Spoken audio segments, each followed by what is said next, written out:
అడుగుతాను. ఎందుకంటే మీరు ఒక 3 జనరేషన్స్ నుంచి ట్రావెల్ చేస్తున్న వ్యక్తి. మీకున్న నాలెడ్జ్ ప్రకారం, మీరు చూసిన దాని ప్రకారం దీనికి ఒక పర్ఫెక్ట్ ఆన్సర్ వస్తుందని నేను ఎక్స్‌పెక్ట్ చేసిన.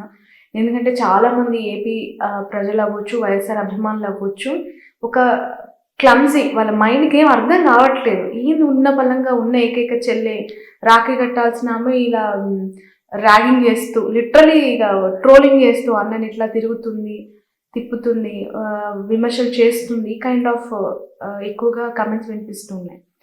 ఫస్ట్ క్వశ్చన్ ఏంటంటే 6 ఫైళ్ళు 4 వ్యక్తులు. అసలు ఈ స్టోరీ ఏంటి? ఏం జరిగింది? మిషనరీ ఫండ్స్ కోసం జరిగిన ఇష్యూనా, లేదంటే మైనింగ్ ఇష్యూనా, ఇసుకకి సంబంధించిన ఇష్యూనా? ఏ ఫైల్ పట్టుకొని పోతే ఎక్కడ చెడింది? ఆ 6 ఫైళ్ళ అంశం ఏంటి అసలు? ఇన్ఫర్మేషన్ కాదు, హకీకత్, అది వాస్తవం కూడా. ఏదో ఒక 6 ఫైళ్లకు సంబంధించినటువంటిది ఈ దుష్ట చతుష్టయం. బ్రదర్ అనిల్ కుమార్ గారు, వాళ్ళకి సంబంధించిన 3 వ్యక్తులు, వాళ్ళు కలిసి ఒక ప్లాన్ చేశారు. మనము పాదయాత్ర చేస్తేమి, తర్వాత అనేక కార్యక్రమాలు చేసినాం. జగన్ గారు ముఖ్యమంత్రి కావడానికి మన శాయశక్తుల ప్రయత్నం చేసినాం.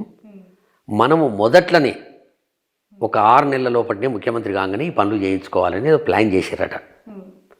ఆ ప్లాన్లో భాగంగా ఆ ఫైళ్ళన్నీ కూడా ఇక కిందేముంది, ఒక ముఖ్యమంత్రి గారు అల్లుడన్నా, ముఖ్యమంత్రి గారి బిడ్డన్నా, ముఖ్యమంత్రి గారికి సంబంధించిన వాళ్ళు దగ్గటోళ్ళు అంటే ఆ ఫైల్కు ఆటోమేటిక్గా సీఎం దాకా పోతుంది.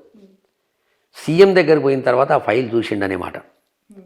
ఆ ఫైల్ చూసిన తర్వాత ఈ ఫైల్ ఇక్కడి వరకు ఎట్లొచ్చిందని ఆయన అడిగితే పలానోళ్ళు చెప్పారు, పలానోళ్ళు చెప్పారు అని చెప్పారట.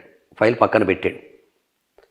వీళ్ళు పోయినప్పుడు ఒకటే ఒక్క మాట చెప్పిండట, నేను 5 సంవత్సరాలు ముఖ్యమంత్రి కావడానికి నేను రాజకీయాల్లోపటికి రాలేదు, 20 సంవత్సరాలు ముఖ్యమంత్రిగా ఉండాలనుకుంటున్నా, మీరు ఏ తప్పుడు అయితే చేయమని చెప్తారో నేను అది చెయ్యను, ససేమిరా అని చెప్పిండు అనేది మాకున్నటువంటి ఇన్ఫర్మేషన్. దాని తర్వాత ఇక తాడు వెనుకం షురు చేశారు. ఏదో రకంగా జగన్మోహన్ రెడ్డి గారిని బ్లాక్మెయిల్ చేసి ఈ ఫైళ్ళ మీద సంతకం చేయించుకుందామనే ప్రయత్నం చేశారు. ఆ ప్రయత్నంలో భాగంగానే ఈ ఏబిఎన్, ఆంధ్రజ్యోతి అనుకో, TV5 అనుకో, లేకపోతే ఈ 4 వ్యక్తులు అనుకో, వీళ్ళకి తగ్గట్టు చంద్రబాబు నాయుడు, వీళ్ళకు బీటెక్ రవితో కూడా సంబంధాలు, ఇవన్నిటితో పెట్టుకొని ఆ ప్రయత్నం చేయడం లోపల ఎంత దాకైనా పోదామనే ఆలోచన లోపల ఇప్పుడు ఇంత దాకా వచ్చారు. ఓకే, ఈ 4 వ్యక్తులు కేవలం బ్రదర్ అనిల్ ఫ్రెండ్సేనా, లేదంటే ఆయన బినామీ వ్యక్తుల? అన్ని బినామీ వ్యక్తులు వాళ్ళే, పార్ట్నర్లు వాళ్ళే. ఈ దౌర్జన్యం షర్మిలమ్మతోటి చేపిస్తున్న కార్యక్రమాలన్నిట్లో కూడా వాళ్ళ 4 పూర్తి ఇన్వాల్వ్మెంట్ ఉంది.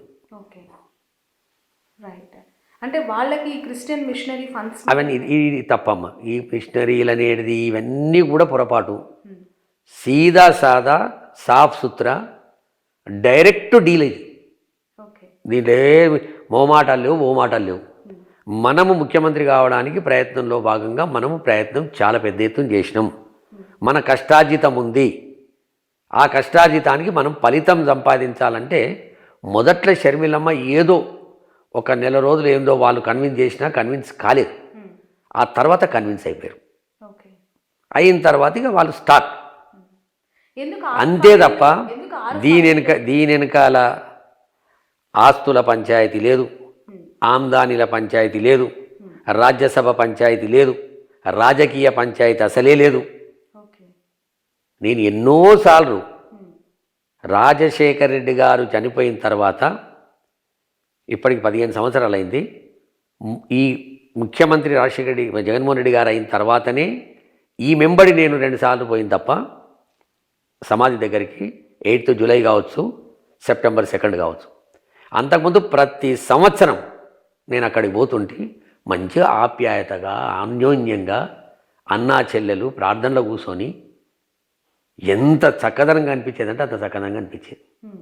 అటువంటిది ఈ క్రూరమైనటువంటి మనుషులు మారిన తర్వాత ఆ అమ్మాయిని బలిపశువులు చేయడానికి ఇగో ఈ ప్రయత్నం చేస్తారు. ఆ ప్రయత్నం ఇక్కడ దాకా వచ్చింది. చూడండి, ఏం పీక్తారో పీక్కొనే కాడికి వచ్చింది. రైట్.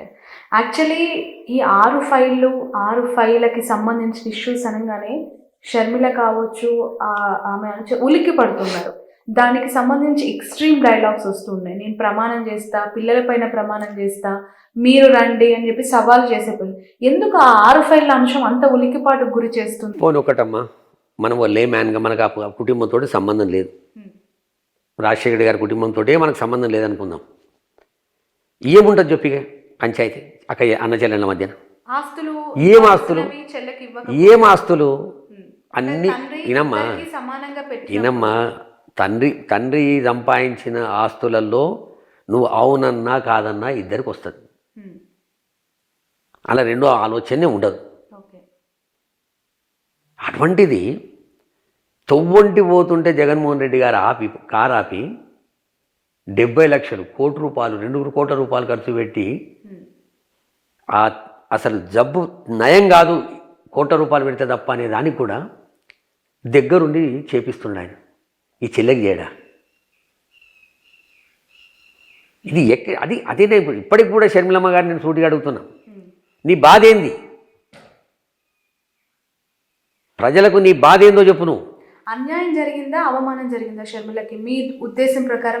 ఎక్కడ ఏమన్నా రక్త సంబంధం పుచ్చుకున్నటువంటి అన్నదమ్ముల మధ్యన అవమానం ఏముంటుంది? ప్రమాణ స్వీకారం రోజు నేను బాధపడ్డాను, నన్ను అవమానపరిచారు, ఇవన్నీ వినమ్మా. ఇంకేమన్నా అంటది ఆమె నోటికి అద్దుబద్దు లేదు. ఆ ఇంటికి ఆడపిల్లల శని ఉన్నట్టుంది. ఆ వివేకమన్న బిడ్డ ఒక ఆమె, ఈ ఒక ఆమె తయారైంది. ఇప్పుడు వద్దు, మీరు ఆడపిల్లలు ఇంటికి శోభ కలిగియాలి, శోభ కలిగియాలి. వీళ్ళు శోభ కాదు. ఏం శాశ్వతం నీకు? నీ రక్త సంబంధాలని దూరం చేసుకుంటే నీకేం శాశ్వతం చెప్పు? ఎవరి గురించి బతుకుదాం ఇంకా మనం? తల్లిని కంట తడి పెట్టిస్తే అన్నను రోజు ఆడపోసుకుంటున్నాము. ఈ పోసుకొని ఏం చేద్దాం అనుకుంటున్నా ఆయన? ఇవ్వాలని కూడా అడుగుతున్నా కదమ్మా. నేను ఇంకా మళ్ళీ 10 సార్లు అడుగుతా, నీ బాధ ఏందో చెప్పు? నీ ఆస్తి బాధనా, రాజకీయ బాధనా, ఇంకెవరి చేతుల్లో కీలుబొమ్మైన బాధనా, నేను ఎవడన్నా బ్లాక్మెయిల్ చేస్తుండా? ఇంత అన్యోన్యంగా ఉండేటటువంటి ఈ కుటుంబాన్ని ఎందుకు రోడ్డుకి ఈడుస్తున్నావు? బట్ ఇవన్నీ విన్న తర్వాత పవన్ స్టార్ని ప్యాకేజ్ స్టార్ లేదంటే డబ్బులు తీసుకొని పాలిటిక్స్ చేస్తూ ఉన్నారు, పార్ట్ టైం పొలిటీషియన్ అని చెప్పి మాట్లాడు. ఇప్పుడు రాబోయే కాలంలో షర్మిల పైన కూడా అలాంటి ఒక అపవాదు రాబోతుందంటారా? ఇప్పుడు ఒకటమ్మా, నిజంగానే రాజకీయ నాయకురాలు సరే పార్టీ పెట్టింది, మంచి వాళ్ళు పార్టీలు పెట్టిరు. మరి చెన్నారెడ్డి గారు లాంటి వాళ్ళు కూడా పార్టీ పెట్టిరు, ఎన్డీ తివార్ లాంటి వాళ్ళు పార్టీ పెట్టిరు, శరద్ పవార్ లాంటి వాళ్ళు పెట్టిరు, సక్సెస్ అయ్యారు. విజయశాంతి పెట్టింది, లోపలికి అయింది. హరికృష్ణ పెట్టిండు, లోపలికి అయ్యిండు. ఇప్పుడు టీజేఏసీ పెట్టిండు, ముందు పోలేకపోతుండు. పార్టీలు పెట్టడం కాదు ఇది. ఒక ఎడర్ ఎజెండా పెట్టుకొని పార్టీ పెట్టి ఆ పార్టీని బూచిగా చూపెట్టి ఇవాళ నువ్వు ఇష్టం వచ్చినట్టు మాట్లాడుతుంటే ఇది బాధ అయ్యేది. నేను ఇందాక అడుగుతున్న 2 క్వశ్చన్స్లో ఒకటి వచ్చేసిన ఇంకొక క్వశ్చన్ చాలా సెన్సేషనల్. ఇది ఇంటర్నల్గా వాళ్ళ ఫ్యామిలీస్కి సంబంధించి అసలు గొడవ షర్మిల జగన్మోహన్ రెడ్డి గారి కోసం పాదయాత్ర చేసిన టైంలోనే బ్రదర్ అనిల్ కాంగ్రెస్ హైకమాండ్తో అంటే సోనియా, రాహుల్ గాంధీ గారితో మాట్లాడి జగన్ని బయటికి రాకుండా చేయటం ఒక విషయం అయితే, బయటికి రాకపోతే తన భార్య షర్మిల ఆల్రెడీ పాదయాత్ర చేస్తూ ప్రజల్లో ఎమర్జ్ అయింది కాబట్టి ఆమెనే ముఖ్యమంత్రిగా చూసుకోవాలి, ఆమెనే ఉండాలనే ఆశతో సోనియా గాంధీతో టచ్లోకి వెళ్ళాడు అనేది ఇంకొక అంశం. ఇప్పుడున్న పరిస్థితులను బట్టి చూస్తే అది నిజమే. ఇప్పుడు ఆపరేషన్ లేకుండానే మోకాళ్లకు ప్లాస్మా ట్రీట్మెంట్, మీ ఆర్థోపెడిక్ సమస్యలన్నిటికీ రోబోటిక్ టెక్నాలజీ ద్వారా తక్కువ ఖర్చుతో శాశ్వత పరిష్కారం, ఫ్రీ కన్సల్టేషన్, ప్రతి ట్రీట్మెంట్ పై 20% డిస్కౌంట్. ఈ ఆఫర్ కొద్ది రోజులు మాత్రమే, త్వరపడండి. V9 hospitals 9281465842.